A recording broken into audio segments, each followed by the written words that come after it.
Hey guys, and welcome back to Let's Play Magic Duels. Alright, so we are, I think rank 11 was where we ended up at the end of the last session. So we can afford a loss, and we'll still be rank 10, it'll be okay, relax. Like, actually, I'm pretty sure most of the guys I run into are using this avatar. Actually, I think I fought like 2 other people recently that used the desert background as well. I'm pretty sure one of them used this avatar, too. KiraHvi, I'm pretty sure this is a new person. Let's see, I mean, it's not great, but it can get worse. And we're on the play, so if we see a basic next turn, everything works out great. If not, whatever. As long as they don't completely blow us out on turn 1, which they won't with the clifftop retreat, so... So they're in red-white. We didn't get a basic. So let's just reveal that we are in 3 colors, or all the colors here. And I think we're just going to get Creeper Vine turn after turn. We're going to play Sigil of Valor, which I haven't seen a whole lot of at all, but is very good. Gives, whenever a creature attacks, everybody else gets... what am I trying to say here? Everybody else gets exalted. So you get a lot of swing for one guy if you just make a shit ton of tokens, which red and white are definitely good at making tokens. 2/2, it gets better when it's enchanted. Alright. I think we gave Creeper Vine for a forest here? No, we gave Creeper Vine for an island. Maybe. No, let's grab the swamp. We'll play that, because it'll leave me untapped. We'll kill the Flamekin. Try and keep him shut down as much as possible. Next turn, we will Gatekeeper Vine, Mirror, and play Sulphur Falls, which means we can untap for Willbreaker. Which seems like a pretty good couple turns. If we can top deck like Twin Bolt or something, the Willbreaker looks a lot better. This is a 2/2 double strike. I immediately wish I had Reef Soul. However, it is for each other creature, so... right now, it does nothing. However, Perilous Mirror blocks it pretty well, so I think if we just play this into this for probably another white source, and then Perilous Mirror. Perilous Mirror still trades with Erosis Champion. Oh wait, does this buff toughness? It does, so we'd have to double block. With 2 Perilous Mirrors. Calls of the Full Moon means I'm... oh, and it has Trample now, shoot. So now it's a 5/4 double strike Trample. Which means it's coming in for 10 no matter what I do. So I'm just gonna... take it here? Yeah, I'm gonna take it. Untap.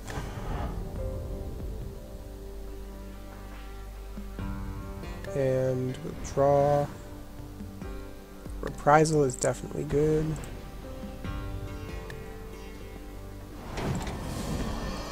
I'll play Perilous Mirror. And then we can attack with our old one, I think? No, they're going to Twin Bolt them both. Alright, well. Got our 4 damage in. I'm guessing that means he has creatures he doesn't want me doing anything with the mirrors, so okay. And we'll get to use Willbender next turn. That's one of them. What's the other one? Is another Champion of Eros? No, he's putting an Infectious Bloodlust on it. It's definitely big and spooky. 7/5 haste trample. No, haste attacks each turn. So we're just gonna chump it for a couple turns here. While we get our board state set up. And this is a pretty good way to set it up. Fiery impulse that. And just take it. Now it's ours.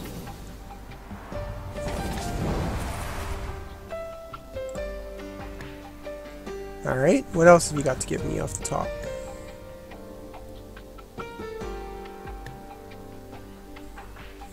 Alright then.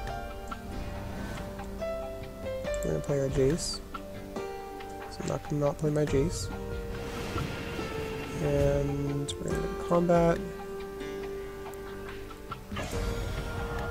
He has to attack. I'm not gonna attack a Rule Breaker in case he makes me sack an attacking creature. I might as well activate this 3 times.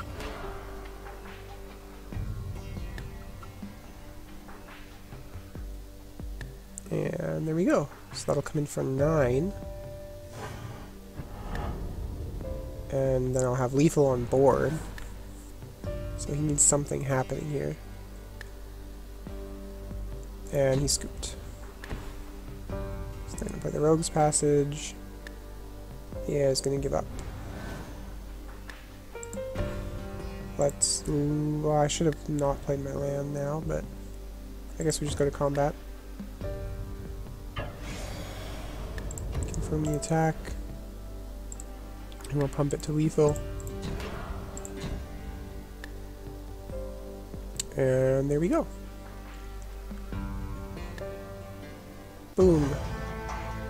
KiraHvi is down. Got our coins, our bolus bucks, our nickels.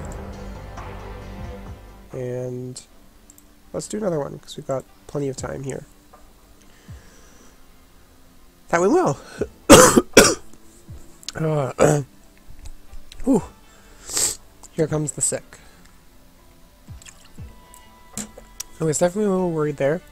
I was using a lot of removal, really liberally, but against a red-white, you know, play around double strike Voltron kind of deck, using your removal a lot helps. Scary cat guy in Thunder. This is a pretty sweet setup here with the Thunderous Island, the cat in front of it. I'm gonna assume green-blue, maybe red-blue. Monostar is ranked 22. Wow. So after Q Chris, we get Monostar. Our setup for handling really good. This one's a little better. I mean, it's not great, but it'll do. We get a turn 2 Gatecreeper Vine. For... I should have done the Sunpetal Grove Island. Island Gatecreeper for the swamp. Then be able to play everything, but this will work the same. So what colors are they in? They're in blue. Called that from the Lightning Island in the background. So we're gonna represent Sultai here.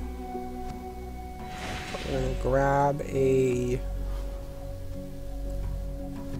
Plains and just reveal that information. And I think the other Gatekeeper Vine is going to grab us a Swamp. So we have triple black and double white.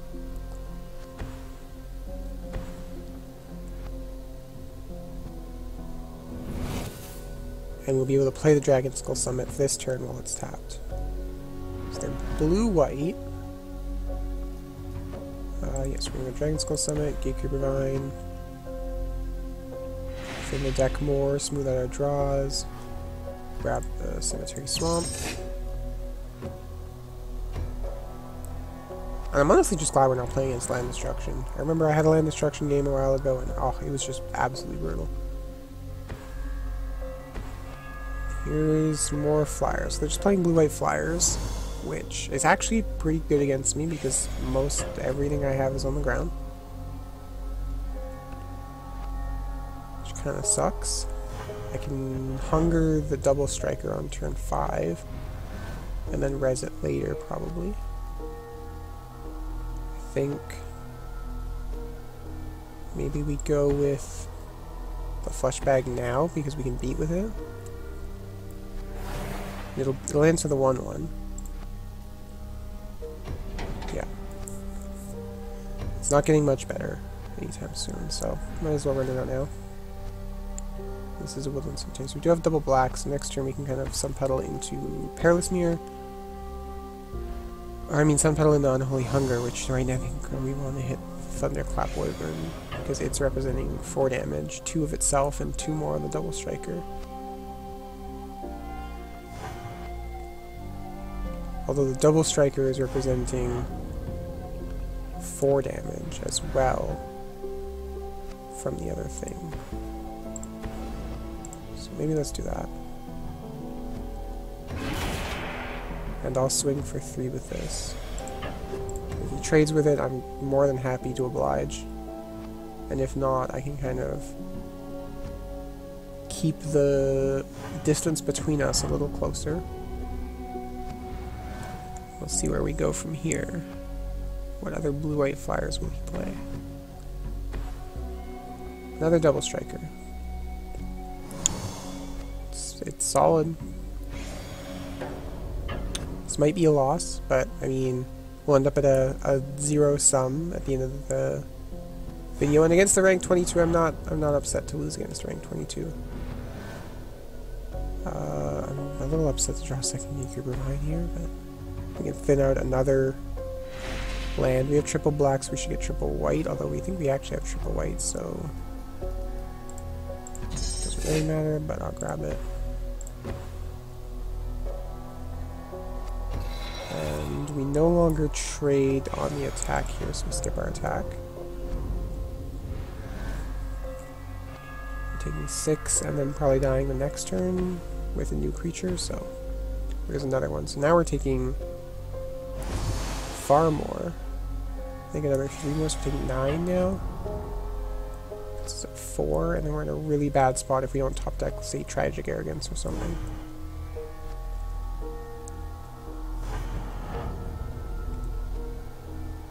Alright. Gatecube Revive is not what we needed here.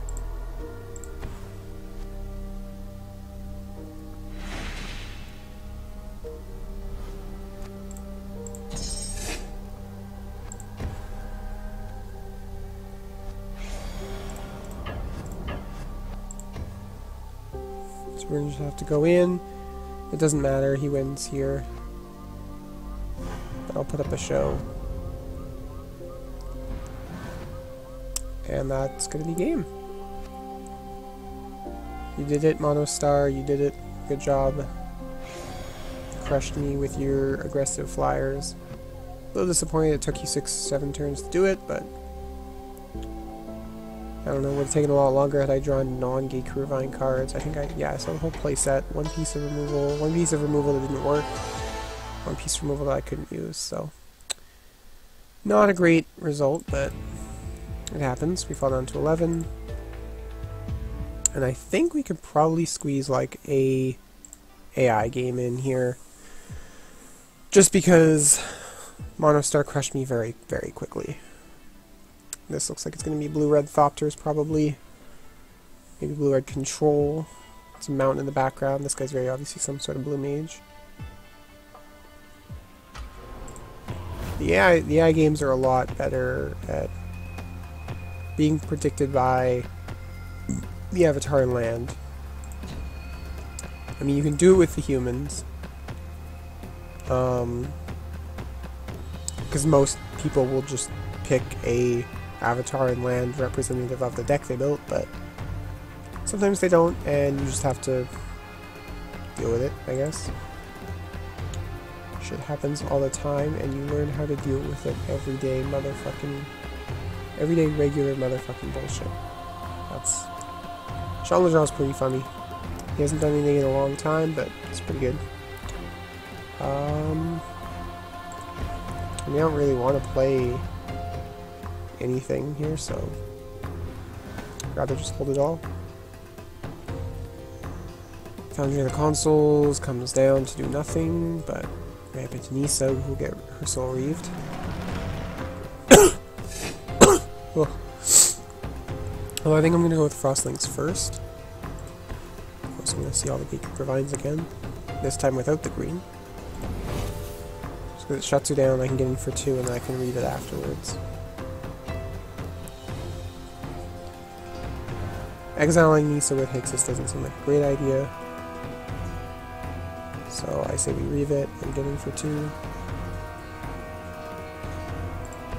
Or we can play the Giant. The Giant seems like a little better, since we can just shock Nisa right now. She's not going to come into that Giant, I don't think. If she is, I'm not obliged to block. I can just let 2 get through. Bounding Crisis happens, sure. Taps the Giant, so I take 2 from Nisa and it. Which means 5. Eats the cat.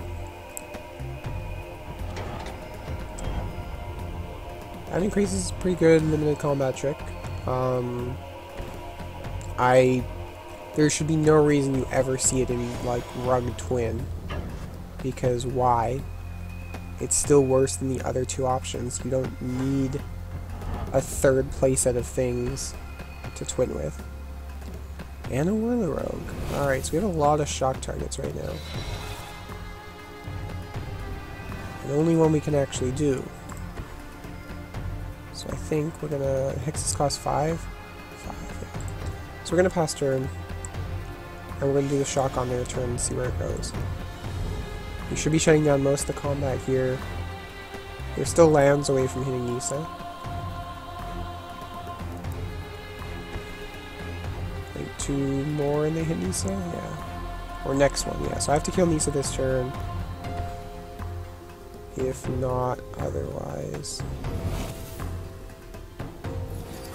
I kinda wanna hit everything with Hixus though.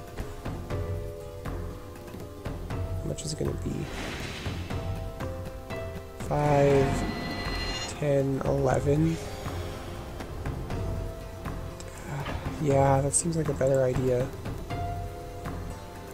Or just hope they never kill Hixus. Ever. Oh, I should have blocked 1, I'm an idiot. Should have eaten Nisa with Hixus.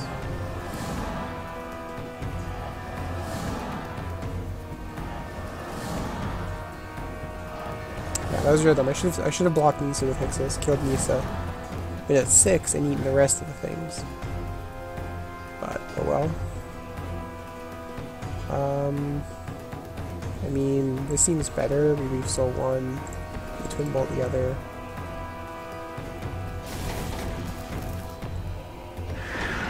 Did we get him for 4? No, because he might have Harbinger of the Tides. And if he does, that bounces Hixus, and then I'm in an awful spot then.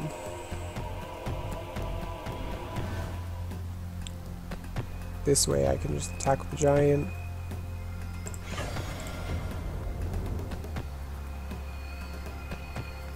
If they crack for land, no, okay. Pass turn. Play a Crisis. Tap Hixus, and then they could Harbinger him, which sucks, but...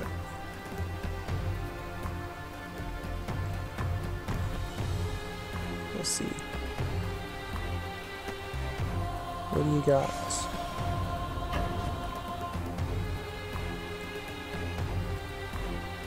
Go to 1, that happens. You take 2 then. Save the mana, I'm not gonna not use it. We hit a land, so go to combat. Attack the Giant. It's going to be 5 more damage, taking 9. Play the Perilous Mirror and pass turn. So we have the shock out. And fortunately, I lose now because they made Thopters. Oh well. So I can beat people pretty regularly, unless they're ranked 20-something odd. But I can't beat the AI for shit.